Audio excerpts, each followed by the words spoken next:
দেশের বাজারে আরেক দফা বাড়ানো হয়েছে স্বর্ণের দাম। এবার ভরিতে ৫,৩৪২ টাকা বাড়িয়ে ২২ ক্যারেটের এক ভরি স্বর্ণের দাম ১,৭৭,৮৮৮ টাকা নির্ধারণ করেছে বাংলাদেশ জুয়েলার্স অ্যাসোসিয়েশন, যা দেশের ইতিহাসে সর্বোচ্চ দাম। মঙ্গলবার ২২ এপ্রিল রাতে এক বিজ্ঞপ্তিতে এ তথ্য জানিয়েছে বাজুস। আগামীকাল বুধবার থেকেই নতুন এ দাম কার্যকর হবে। বিজ্ঞপ্তিতে বলা হয়, স্থানীয় বাজারে তেজাবি স্বর্ণের মূল্য বেড়েছে, ফলে সার্বিক পরিস্থিতি বিবেচনায় স্বর্ণের নতুন দাম নির্ধারণ করা হয়েছে। নতুন দাম অনুযায়ী দেশের বাজারে প্রতি ভরি ২২ ক্যারেটের স্বর্ণের দাম পড়বে ১,৭৭,৮৮৮ টাকা।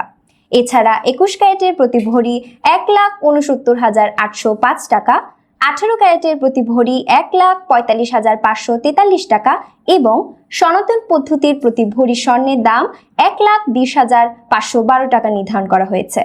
মূলত বিশ্ববাজারে বেড়েই চলেছে স্বর্ণের দাম। ঊর্ধ্বমুখী প্রবণতায় ইতিহাসে প্রথমবারের মতো প্রতি আউন্স স্বর্ণের দাম ছাড়িয়েছে $৩,৫০০ মাইলফলক।